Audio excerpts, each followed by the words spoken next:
A todos, buenas tardes. Hoy martes 9 de junio estamos en un nuevo programa de Ingenio, este programa que hacemos desde la Facultad de Ingeniería y Ciencias Agrarias de nuestra querida Universidad Católica, para todos los que nos están escuchando, ¿no? Ahora vamos a presentar a nuestro invitado de hoy que tenía tantas ganas de venir que hace 2 semanas quería venir y se perdió y no pudo venir, y hoy aterrizó y viene con nosotros junto con Nacho, ¿no? Que también está ahí.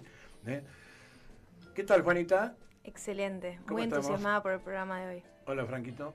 Hola, mucho gusto, ¿cómo le va? Después vamos a decir lo que nos trajo Franco. Voy a mostrarle a la producción, miren lo que nos trajo Franco acá. Aplausos para las media lunas que Franco nos trajo. Esto va para Maca también, que nos está escuchando seguramente desde su casa hoy.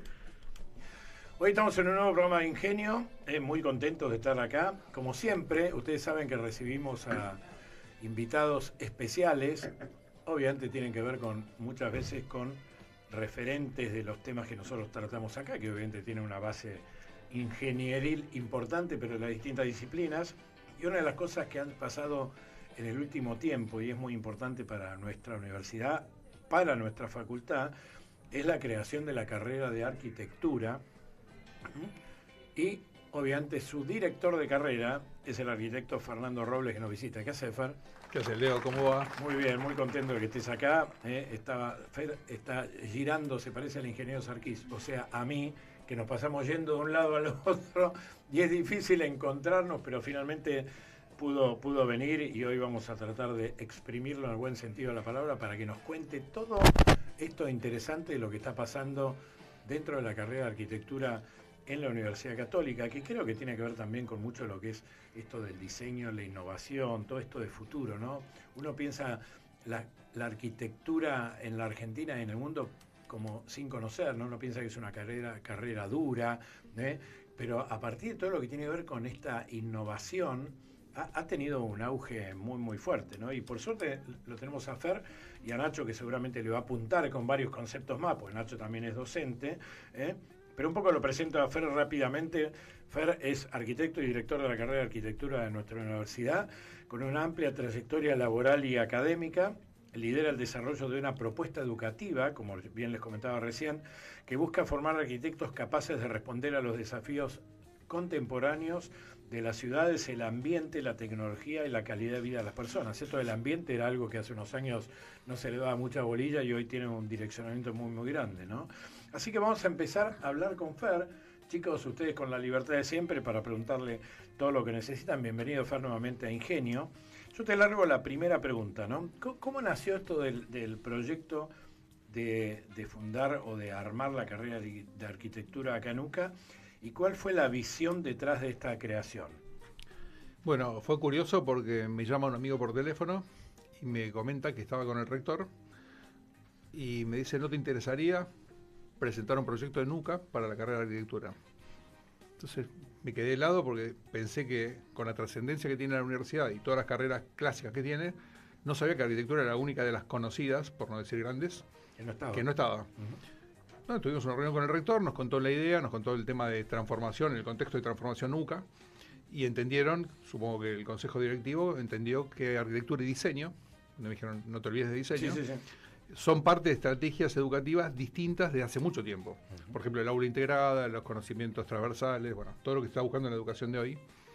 Y entonces, te imaginas que hace 25 años doy clase, para mí era, hace mucho tiempo, también me dedico a la conducción, fui consejero académico, etcétera. Siempre me interesó diseñar, Sí. pero diseñar un plan de estudios era otra cosa. Sí, tal cual. Bueno, nada, nos invitaron por eso, me pareció un desafío enorme. Y bueno, hoy ya llevamos 5 años de aquel momento en que nos encargaron la carrera. Pues fíjense, digo, lo que nos están escuchando también, los chicos, la rapidez. Digo, en 5 años no es nada. Y hoy, después nos va a empezar a contar números, Fer, ¿no? La importancia que está teniendo la carrera de arquitectura y diseño en nuestra facultad y lo que va creciendo, ¿no? Porque una cosa es armar una carrera, otra cosa es sostenerla y otra cosa es empezar a mirar los números de cómo crece y por qué crece, ¿no? Y ¿qué perfil hoy de arquitecto demanda el mercado profesional en general y cómo se refleja esto en esto de la integración desde un plan de estudios, ¿no? Digo, bueno, uno piensa cómo son los arquitectos de antes, todos tenemos seguramente en las familias algún arquitecto conocido o hasta en la familia, y uno no es lo mismo, ¿no? Uno se acuerda, uno pasa, a mí, por ejemplo, yo cuento una anécdota personal. Mi padre no tenía nada que ver con la arquitectura, ni menos con la ingeniería, y menos con la ingeniería agronómica, que soy como la mía, pero sí siempre me acuerdo que una de las cosas que siempre me dije, cuando estés en Argentina, en las ciudades y en cualquier lugar del mundo, aprendí a mirar para arriba para ver la majestuosidad de los edificios. Y eso a mí me quedó de chiquito. Tan es así que yo lo veo hoy en cualquier calle de Buenos Aires, cuando tengo la posibilidad de viajar, en cualquier lugar, y siempre lo hago yo, y se lo dije a mis hijos de chiquito: miren para arriba, no solamente del cielo, sino miren la construcción, miren esas cosas. Y la verdad que uno se maravilla. Buenos Aires, uno creo que, me animo a decir que más del 80% de la población que vive en Buenos Aires como centro urbano no conoce nada o casi nada de la ventaja de la linda arquitectura que nosotros tenemos en los distintos barrios, ¿no? Entonces digo, ¿cómo se mechea esto del plan de estudios con el profesional que demanda hoy el mercado, ¿no? Bueno, lo bueno es, sos ingeniero agrónomo. Está abierta la inscripción, te podés anotar ya mismo. Si miras edificios, o sea, no está bueno ser solo espectador. A los alumnos nosotros le decimos, adornamos bien los balcones, así que en eso ayudamos bien. Tenemos otra cosa común, mi hermano es agrónomo, así que sé bien lo que es lo tuyo. No, pero tiene que ver, va a ser curioso lo que te voy a decir, pero es la realidad. La carrera se formó, yo hace 25, 26 años que doy clase, la llevo en paralelo con mi profesión. Tengo la suerte de tener dos vocaciones, tengo parte de la familia arquitectos y parte de la familia docentes, tengo más docentes que arquitectos. Entonces siempre tuve esa pasión, ese interés del conocimiento. Pero curiosamente la arquitectura, como la estamos viendo en UCA, que suene bien claro lo que voy a decir, creemos que en la década del 70, donde fue el boom de la arquitectura comercial, digamos, los arquitectos dejaron de saber hacer, para seguir pensando cantidad de proyectos, ¿entiendes? Claro. Nos volcó el mercado, o nos volcamos por comodidad, o lo que sea. La demanda era más cantidad que, no falta de calidad, porque no me animo a decir que es eso, al contrario, sino que era la cantidad, pero sin tanta innovación, ¿no? Tal cual. Lo que había es que, pues siempre nos preguntan cuál es la diferencia con los ingenieros, con los constructores, los maestros mayores de obra. Y en realidad, constructores somos todos, de hecho arquitecto significa constructor, no proyectista, sino constructor de hacer, y las carreras de arquitectura dejaron de enseñar a hacer. Entonces, a mí que vengo formado por profesores de la década del 50, del 60, del 70, esos tipos que fueron grandes, los que hicieron grandes Buenos Aires, entendí o pensamos en el equipo que hacía falta tener no solo un taller de proyectos, sino también un taller de proyectar desde la tecnología. O sea, de pensar desde el material hacia la idea y no solo de la idea hacia el material. Entonces, esa es un poco la estructura del taller. Y lo segundo, detectamos que también a riesgo es entender que estos alumnos no son digitales, sino que son muy manuales. Claro. No solo manuales. En diseño podés preguntar qué hacen y te cambian una computadora y el teléfono por maquetas. Claro. Entonces, también es entender esto que para mí es novedoso. Estos alumnos son muy manuales. Entonces hay una especie de espíritu de confraternidad y de club. Sí. Y intentamos que haya entrenadores de primer nivel en las aulas. O sea, el taller, si ustedes lo ven, es un lugar integrado, social, de intercambio, de ayuda. El año pasado, en fin de año, era impresionante, ¿no? O sea, cómo lo que dice Fer, esto es importante. Y en esta carrera creo que se puede aplicar muy bien esto de que con la inteligencia artificial no se reemplaza la creatividad, ¿no? Totalmente. Por decirlo de una manera. Entonces digo, cómo la tecnología y lo que tiene que ver la creatividad humana y esto de lo manual y lo tecnológico pueden ir juntos y crear cosas infinitas. Totalmente. Yo tengo una consulta en relación al contexto en el que está la carrera, porque la carrera se encuentra dentro de la Facultad de Ingeniería y Ciencias Agrarias. Entonces, ¿cómo crees que se relaciona la carrera de arquitectura, que capaz en otras facultades no está dentro del departamento de ingeniería? ¿Qué crees que tiene de especial la carrera en UCA al estar dentro del departamento de Ingeniería y Ciencias Agrarias, y cómo se relaciona con la ingeniería? Está buenísimo. Bueno, tiene que ver con esto que hablaba recién. Si bien arquitecto es constructor, ingeniería tiene muchas incumbencias igual que nosotros, inclusive en tamaño, en dimensión de los problemas a resolver, pero tienen más formación en lo que es el cálculo fino de cómo se hacen las cosas, y nosotros tenemos más conocimiento conceptual de cómo se relacionan las cosas, ¿no? Entonces, en realidad somos primos hermanos. Yo soy maestro mayor de obra, tuve profesores, me formé con ingenieros y con arquitectos, La mayoría de los arquitectos estaban en el área de proyecto, la mayoría de los ingenieros en cálculo. Yo creo que con esta carrera estamos mostrando que ni ellos son tan duros, ni los ingenieros son tan duros, ni nosotros somos tan divertidos. Porque nosotros llegamos a esta carrera entendiendo que no sabemos hacer lo que otras profesiones nos ganaron. Y no nos sacaron incumbencias, simplemente la saben hacer bien. Y nosotros creo que por comodidad nos quedamos en el dibujo. No estoy hablando de esta carrera, estoy hablando de los arquitectos. Y los ingenieros hacen lo que saben hacer, que es hacerlo muy bien, cálculo fino y eso. Entonces digo, en ese sentido, el alumno nuestro cursa de 5 días, 4, 2 en talleres creativos.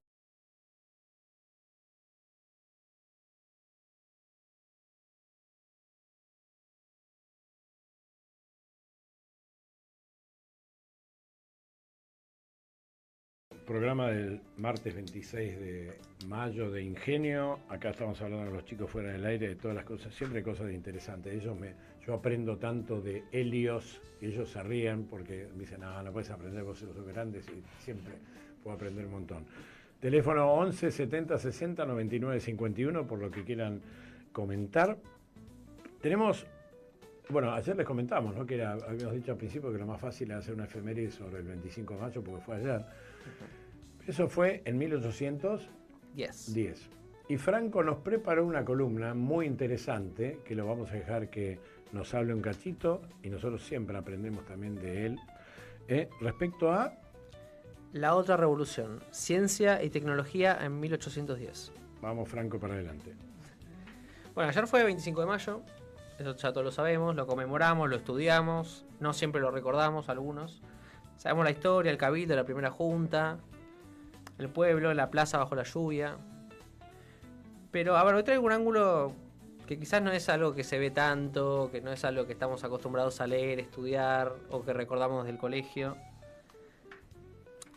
Es, digamos, relacionado a lo científico y lo tecnológico, digamos, porque ustedes dicen, bueno, o sea, sabemos todas las cosas importantísimas que pasaron, digamos, que nos marcaron la historia y todo, digamos, la perspectiva de orientación de Argentina. Más a nivel como político. Claro, a nivel político, porque fue impresionante y la verdad creo que opaca bastante todo. Pero me parece que está bueno también, justamente como nosotros nos orientamos en este programa a analizar un poco, digamos, el tema de ingenio e ingeniería, me parece que es una buena temática para analizar qué es lo que había allá, digamos. Estaban las ingenierías, había estudios, había carreras así universitarias del nivel que están hoy en día. Bueno, de eso vengo a hablar hoy. Bueno, a ver, vamos a hablar del mundo en 1810. Para entender dónde estaba parado el Río de la Plata en 1810, lo que había que mirar es qué pasaba en el resto del mundo. En ese momento Europa estaba en plena revolución industrial, Inglaterra ya tenía máquinas de vapor, fábricas textiles, locomotoras experimentales. Es importante ver el contexto porque quizás uno no se da cuenta, porque qué sé yo, por ejemplo en los actos uno ve solo que bailan, que llevan empanadas en una canasta de paja y piensan, bueno, a ver, es una época, hace un montonazo, no es hace tanto. Todas las revoluciones muy importantes de tecnología ya pasaron o estaban pasando. Pero al mismo tiempo Lavoisier había revolucionado la química moderna. O sea, ya tenía bases muy importantes todo el mundo, ya conocidas. Bueno, se había inventado la primera pila eléctrica, la metalurgia avanzaba ya a pasos grandes. Ya la ciencia no era solo un hobby de algunos eruditos que sabían, que estaban muy metidos en lo suyo, sino que ya empezaba a ser conocimiento más global. Se empezaba a meter en la educación general. En ese contexto es que estalla la Revolución de Mayo. No fue un hecho aislado, fue parte de un clima de época donde se mezclaban ideas de libertad política con una profunda confianza en la razón, en el progreso, en la ciencia. Bueno, esto es importante porque o sea, no solo fue presión del exterior la que nos motivó a eso, sino que ya había todo un movimiento. Había todo un movimiento mundial que estaba pasando al mismo tiempo de ese tipo de situaciones. Solamente te hago un paréntesis. Sí, por favor. No, fíjense lo importante de lo que nos cuenta Franco, que está sacando, o sea, salimos de la visión política de lo que nosotros sabemos de los libros de historia a lo que pasó acá. Ahora, ¿qué pasaba en el mundo en ese momento? Imagínense sin las herramientas de comunicación que tenemos hoy. O sea, qué pasaba en el mundo, la tecnología, lo que había de tecnología, la metalurgia, como bien decía Franco, que avanzaba, acá en lo que sería el Virreinato Río de la Plata todavía había cosas que no sabíamos, estamos más con la imagen de la empanada vendiendo en la Plaza de Mayo, el reparto de las escarapelas, ¿no? Pero habían cosas importantes que iban pasando en el mundo, que esa es la principal razón por la cual las revoluciones en esta parte del mundo empezaban a pasar, porque finalmente nadie se quería quedar ajeno a eso. Ahora, ¿cómo llegaban los mensajes? Que correo, bueno, ahí Franco va a seguir, las vías marítimas a través de mensajes. Claro, me suena por barco. Claro. Que iba la cosa. Bueno, antes sí, por barco se manejaban justamente los transportes y todo, y tardaban meses en ir de punta a punta. Pero bueno, sí, principalmente era por cartas, pero... O sea, no tuve suficientes bases al respecto de esta situación, pero realmente yo creo que... No directamente de saber qué pasaba en otro lado, sino que de ciertas maneras llegaba la información acá a través de, no sé, situaciones, problemas, no sé, con barcos de carga, ideas que venían, las personas que venían del otro mundo que sería Europa. O gente también capaz de muchos recursos que se iba a estudiar a Europa. Algunos casos había. No, siempre había. Que traían información. Generales, abogados, etcétera, que se iban a formar y después volvían, ¿no? Pero siempre ese delay de los meses, como dice Franco, de todo lo que se tardaba, ¿no? Sí, no era todo instantáneo como es ahora. Claro. No, sí, y justamente con ese delay también provocaba que no estuviéramos nunca a la par de todo el desarrollo. Que nada, eso... En general son bases que, bueno, donde se empezó todo fue en Europa lo más desarrollado, digamos, acá el tema de los indígenas menos desarrollados y demás, y todo se fue a dispar, digamos, ¿no? No sabemos qué pasó, si se desarrolló o no, pero bueno, estábamos acá hablando otra vez de 1810 y... Bueno, ahora quería hablar qué hicieron los revolucionarios con la ciencia. Bueno, la primera junta apenas se formó, hizo algo que hoy casi no se recuerda. Creó la Academia de Matemática de Buenos Aires, en 1810. Recién llegados al poder es lo primero que hicieron. Tremendo. Sí. No sabía. La verdad que yo lo aprendí estudiando sobre el tema, la verdad, porque me fue llegando información. Y bueno, te dicen, bueno, pero ¿para qué qué les aportaba a los revolucionarios con todo el caos que había que formaran esta academia? Bueno, lo que hacían era con esto formar oficiales militares capaces de calcular distancias, ángulos de disparo, diseñar fortificaciones, leer mapas, organizar campañas. En otras palabras, matemática aplicada a la guerra. Y a la defensa del nuevo Estado, que es algo básico para poder formar un nuevo Estado. Y parece que no, pero de verdad, bueno, me hace acordar lo que hablamos el otro día con el doctor. Está bien dicho doctor, ¿no? Sí, correcto. Bueno, que habíamos dicho, ¿no? Que la matemática, bueno, acá está bien, es aplicada literalmente, calcular distancias y demás, pero para poder manejar todo un ejército, planear todo, necesitas tener la cabeza trabajada de cierta manera, que es una habilidad que te da la matemática indirectamente. Qué sé yo, un análisis extra, digamos. Pero eso nos dice algo importante. Los revolucionarios entendían que para sostener una revolución no alcanzaban solo los discursos. No bastaba solo con decir lo que hay que hacer o ir con las armas y chau. Arengar, ¿no? Usar la cabeza. Claro. Y bueno, ahí es como la primera idea, digamos, importante acá en Argentina de que los líderes decían, che, acá hace falta saberes técnicos concretos, no cualquier cosa. No basta agarrar un arma, saber dispararle y listo. Y bueno, a ver, antes de esto, estos no fueron los únicos, antes de esto sabía ya un poco de estas ideas. Años antes, Manuel Belgrano, que no era solo un general, sino un funcionario, había impulsado la Escuela Náutica de Buenos Aires. Ahí se enseñaba geometría, álgebra, trigonometría aplicada a la navegación, cartografía, uso de instrumentos. Era en los hechos una pequeña escuela de ingeniería naval, de cierta manera. Aunque bueno, nadie la llamaba así en esa época, ¿no? Porque la idea de ingeniería y todo, bueno, fue lo que era muy... No, sumado a lo que vos decís, en 1813, creo que estamos hablando de ese gap de tiempo, sí. Manuel Belgrano fue el primer secretario de Comercio Interior de la Argentina. Era la primera persona que habló en Argentina que sugería cómo había que planificar los cultivos, de por qué había que hacer agricultura y ganadería y tener un sistema mixto, y hablaba de la rotación de cultivos de 1813. Wow. Decís, Manuel Belgrano, nosotros, bueno, siempre obviamente lo tenemos ahí arriba por lo que es la creación de la bandera, etcétera. Manuel Belgrano era abogado y después fue general, ¿no? O sea, no era un militar de carrera. Tuvo 1000 vidas, no sé cómo hizo. Exacto, y murió a los 50 años, 52 años, no me acuerdo, algo así.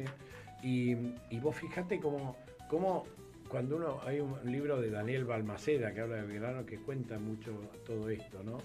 Y es muy interesante porque si uno se pone a ver lo que Manuel Belgrano hizo en el inicio, fue la primera persona que habló de lo que es la agricultura incipiente, las producciones primarias, de por qué había que hacer trigo, de por qué había que hacer maíz, cuál era el beneficio, hablaba de lo que era la alimentación con el maíz para el ganado, o sea, un montón de cosas que uno hoy sobreentiende, o los que me escuchan y estudiaron carreras agronómicas como yo, lo veo mucho más fácil, pero decís, bueno, mirá de dónde salió todo esto, ¿no? No, sí, son cosas que fue incorporando justamente. Me hiciste acordar el hecho de eso, de ir cambiando de cultivo, de que la tierra no se gaste, sino que un cultivo nutra la tierra justamente y a veces aproveche para otra cosa. Eso no coincide también con las épocas donde fuimos de los principales productores agropecuarios del mundo. Nosotros fuimos los principales. No, fue posterior. Posterior. Nosotros en lo que tiene que ver, Argentina tuvo, si querés, su auge productivo coincidente en lo que es la Primera Guerra Mundial, ¿no? En 1930, en esa parte, 1928, 1937, por ahí. Argentina en esos años tuvo el boom, producto que en el mundo había escasez de alimentos real. Ahí es cuando le decían, ¿no?, el granero del mundo. Claro, exactamente. Digo, Argentina en esa época, que Juana comenta, tenía casi la misma producción de hectáreas que hace unos años de trigo. Nosotros ahora, gracias a Dios, volvimos a empezar a sembrar de una manera mucho más firme. Pero fíjate la diferencia, Argentina era el granero del mundo, porque acá siempre era, uno tira un grano y sale trigo en cualquier lugar. Bueno, no es tan así, pero sí había ese potencial y básicamente porque había una crisis alimenticia importante, ¿no? Gran parte de hoy en el mundo pasa algo parecido, ¿no? Argentina, Brasil, Estados Unidos, no hay muchos países que tengan superficies de hectáreas para poder sembrar. Y básicamente para poder sembrar y regar, por eso es importante tener agua dulce también, ¿no? No hay muchos países que lo tienen, entonces por eso es importante aprovechar y nosotros tenemos oportunidades todavía ahí, ¿no? Sí, tenemos mucho que explotar. Se me acordaba que siempre que voy al campo digo, ¿de quién es toda esta tierra? Y tiene dueño, pero digo, hay mucha tierra verde, todo verde, tipo, hay mucho para hacer. Tal cual. Y bueno, también nada, quería mencionar que de ahí salieron figuras como Rivadavia, digamos, en esta escuela que fue hecho Manuel Belgrano. Como Rivadavia, el propio Mariano Moreno, gente que sabía hacer cuentas, leer mapas, manejar instrumentos. La Revolución de Mayo no la hicieron solo abogados, la hicieron personas con formación técnica. Pero bueno, en el caso de Manuel Belgrano, todo junto, ¿no?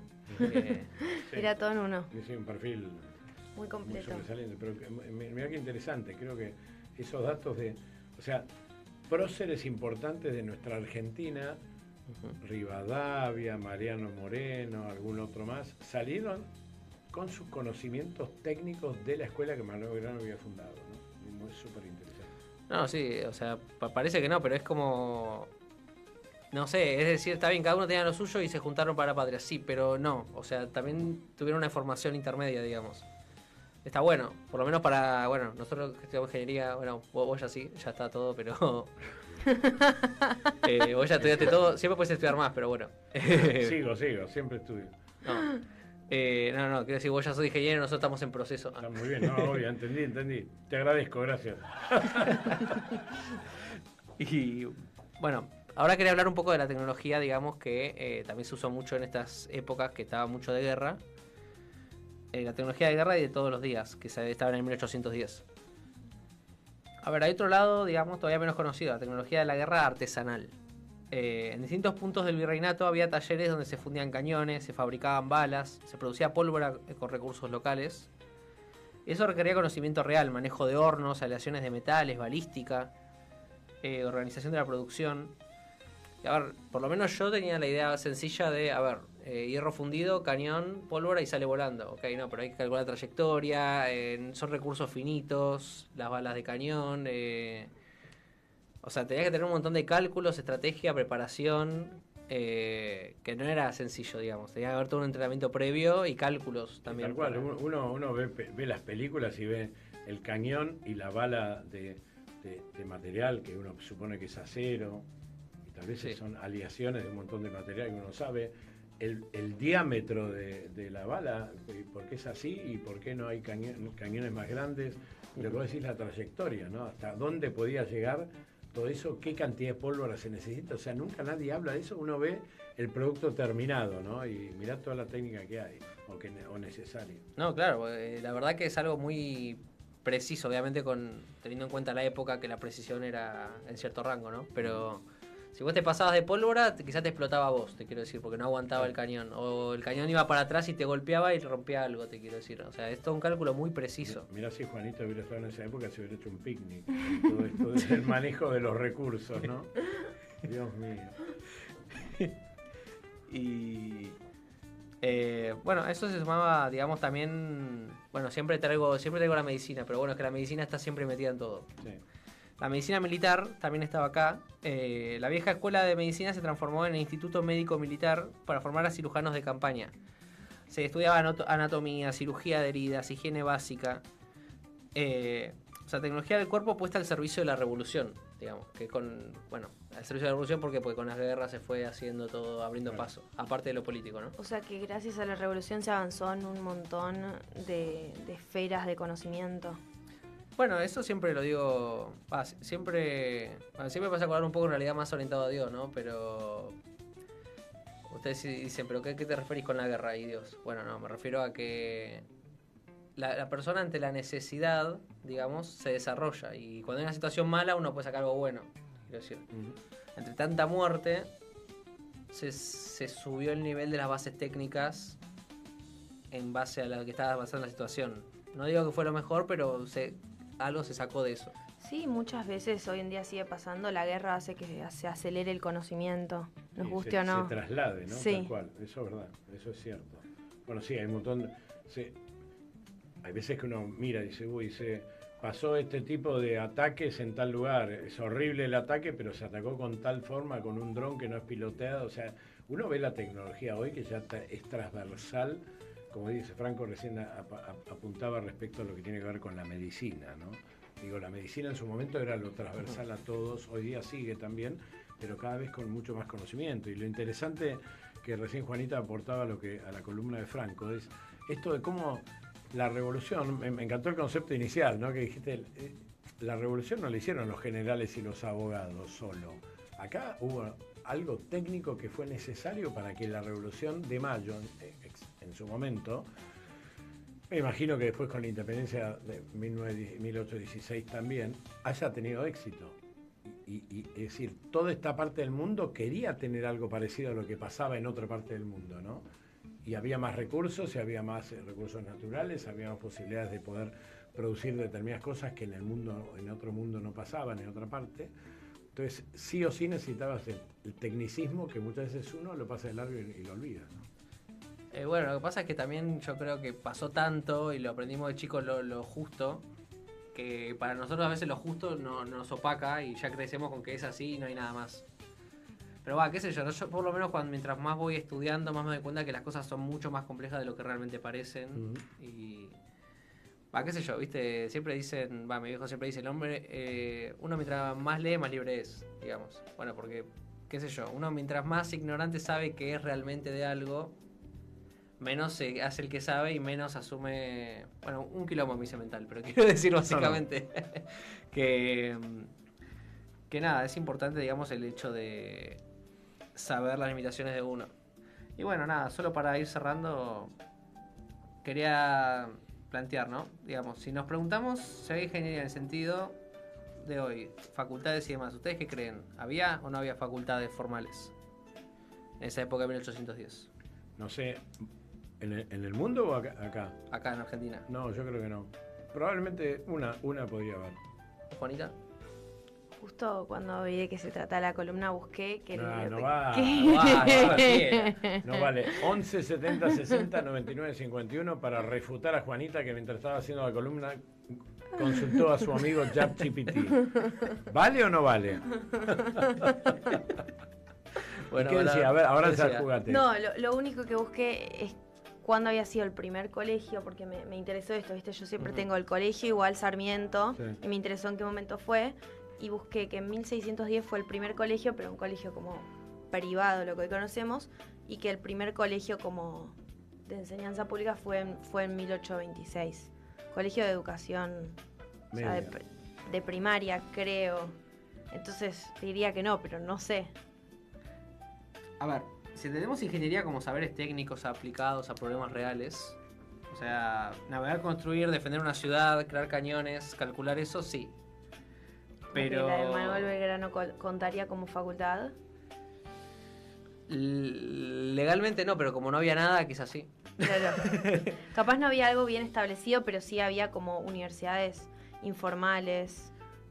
O sea, Sí. no establecidas como tal. Quizás no estaban validadas y demás, pero era la ingeniería en esencia. Claro. Así lo tomo yo. Es la ingeniería precaria. Lo que sí seguro había era colegios de formación técnicas y de artesanías y de como saberes más manuales. Eso seguro sí Sí, había. eso. Me refiero, la verdad que hablo desde el desconocimiento, me imagino que habiendo la colonización española acá, debe haber colegios seguramente religiosos, ¿no? Con una impronta de conocimiento que venía de Europa importante, no sé cuáles fueron, uno puede averiguarlo, podemos darle la tarea a Juanita, ya que maneja ChatGPT de una manera... Lo traigo para la Te cuenta, próxima. para la próxima nos cuenta. Franco, algo más, tirate un concepto de cierre fuerte. Lo que hicieron Belgrano, Moreno y los revolucionarios en 1810 fue plantar una semilla. La idea de que el conocimiento, la educación y la técnica debían ser la base de una sociedad libre. Esa semilla tardó décadas en dar frutos concretos, universidades, ingenieros. Pero el 25 de mayo de 1810 fue también el primer día de esa historia. Espectacular. A ver, Franco no nos está escuchando, Juanita, ¿qué te pareció? Me encantó. Y no sé, nada, es un chiste, me encantó. Me encantó, la verdad, ¿eh? Nosotros somos pocos acá en el piso y no tenemos por qué adularnos cuando alguien hace un buen trabajo, trae algo interesante. Me encantó el enfoque. Sí, me encantó la idea. Es súper interesante mostrar esto. Y aparte, yo no sé si les pasa a todos los oyentes, a nosotros nos pasa acá en el piso también, que cada tema que nosotros estamos trayendo, cualquiera que hace una columna, cualquiera de nosotros, deja mucho picando, ¿no? Para poder seguir investigando y traer en los próximos programas. Así que te tomo, Franco, como me encantó y hay un montón de cosas para seguir explorando en base a lo que trajiste ahí, ¿no? Y ahora con la tecnología que tenés al lado con Juanita, ahí podemos. Vamos a la última tanda y vamos cerrando ya. Una tanda muy, muy cortita y volvemos.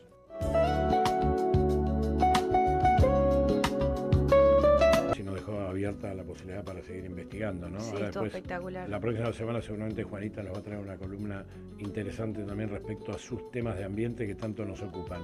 Obviamente. Termino esto del decálogo de Magnifica Humanitas de León XIV, la encíclica que presentó ayer el Papa, su primera encíclica. Hay un decálogo de un resumen de los 10 puntos principales. Nos habíamos quedado en el quinto, ¿no? Que era: la fragilidad no es un defecto que deba eliminarse. Después sigo en el sexto: ninguna inteligencia artificial puede reemplazar a la experiencia humana. Otro: la verdad es un bien común que debe ser protegido. El trabajo humano no puede quedar sometido a la lógica de las máquinas. La libertad está amenazada por las nuevas formas invisibles de control. Y finalmente, la paz y la civilización del amor son la verdadera alternativa al poder tecnológico. Fíjense que esto tenemos que leer la encíclica bien, ¿no? Ya pasó seguramente en todos los chats, hay un montón de grupos que lo están pasando y dicen que es muy fácil de leer. Es muy interesante esto porque la semblanza que da el Papa, que es un Papa muy ayornado, es un hombre joven realmente, con lo cual tiene clarísimo... ¿Cuántos años creo tiene que más o menos? No sé si tiene 60 y ahí nomás, ¿no? Claro. 60 y algo. Quedan muchos años por vivir. Sí, si Dios quiere. Para ser un Papa muy joven. Es un papa relativamente joven, parecido a lo que pasó con Juan Pablo II en su momento. 70 tiene actual, 70. Robert Prevost, ¿no? Un hombre que es obviamente americano y habla perfectamente español. Si Dios quiere y va todo bien, aparentemente lo vamos a tener acá en noviembre. Sí. Que va a venir una gira para Uruguay, Argentina y Perú. Pero bueno, son las cosas que ya se saben tanto que no se confirman porque ya seguramente lleguen a pasar. Y es un hombre muy, muy, muy culto, ¿no? Y sabe lo que pasa, lo que necesita el mundo. Con lo cual a mí me parece muy estratégico e inteligente el hacer un documento, su primer documento como mensaje a la humanidad y al mundo cristiano, esto de mirá la importancia que tiene la inteligencia artificial y la importancia a su vez que tiene la humanidad, ¿no? Cómo se puede complementar. Así que me parece que es algo muy interesante y recomiendo leerla. Última efemérides, esta no la van a tener. En 1986, un día como hoy, el Consejo de Europa, más comúnmente llamado Unión Europea, adopta la famosa bandera azul, esa que está con las 2 estrellas. Las 2 estrellas son los primeros países que se unieron a la Unión Europea. Hoy hay más de 20 y pico, ¿no? Que se fueron uniendo con el transcurso del tiempo, lo que no pueden es poner una estrellita cada vez más. Pero ese día se adoptó lo que es la bandera azul de la Unión Europea, que está en todos lados. Uno va a cualquier país de los que tienen la posibilidad de poder, si pueden viajar, van a ver la bandera del país / la Unión Europea, que es lo que tiene que ver con esto de la asociación, donde hay una misma moneda y un montón de características en lo que tiene que ver con lo comercial, lo institucional, etcétera, que es común a muchísimos países también, ¿no? Y Argentina o el Mercosur acaba de firmar un acuerdo de Unión Europea con el Mercosur, donde ambos bloques se van a beneficiar seguramente de un montón de cosas interesantes que van a pasar. Los invitamos a la charla de Leo sobre este tema 18:30. Muchas gracias, Juanita. Hoy dentro de un rato, ahora me estoy yendo al Centro Argentino de Ingenieros a dar una charla sobre este tema también. ¿Algo que les quedó, chicos, en el tintero? ¿Algo para decir para la próxima semana? ¿Tuvieron alguna repercusión de mundo universitario la semana pasada? No. Lo que sí, se llenó de gente. Personalmente no fui, pero un montón de compañeros míos fueron y dijeron que hubo un montón de gente. Un montón de gente, un montón de visitas. Creo que explotó la demanda. Se le dieron una bicicleta a algunos. Sí, la verdad. La verdad eso. Y me parece que explotó la demanda. Hay un montón de carreras. Muy interesante las preguntas de los futuros alumnos que quieren venir acá, ¿no? Cada día uno se sorprende de cómo los chicos vuelan en el buen sentido. Yo digo, y lo ves año a año, ¿no? Y vuelvo a lo mismo, esto de la inteligencia artificial, la comunicación, esto de estar permanentemente ayornado con cosas en la pantalla, como digo yo, hace que los chicos hoy tengan un exceso de información que muchas veces es difícil de manejar, pero manejado bien o controlado es un aporte enorme, ¿no? O sea, nadie puede estar ajeno a eso ya hoy día, ¿no? Ni siquiera nuestra iglesia, y fíjense lo que hizo el Papa con su primer documento, ¿no? Bueno, chicos, ¿la pasaron bien? Sí, espectacular, como siempre. Bueno, me alegro. Un placer estar acá. Gracias por tenerlos, gracias, es un placer compartir con ustedes este rato cada semana. Nos estamos yendo, 11 70 60 99 51, gracias al equipo de producción, que nunca, un aplauso para el equipo de producción, que siempre están allá atrás ayudándonos a nosotros, si no fuera por ellos, nosotros acá no salimos al aire. Un abrazo y un beso a Maca, que hoy está medio enfermita, que es la que nos prepara todo y hoy no pudo estar. Mejórate. Un beso a ella. Suerte, Maca, cuídate mucho. Y nos vemos la semana que viene, si Dios quiere, en otro nuevo programa de Ingenio. Los esperamos el martes a las 5 de la tarde la semana próxima. Gracias y tengan muy buena semana. Que Dios los bendiga. Chau, chau.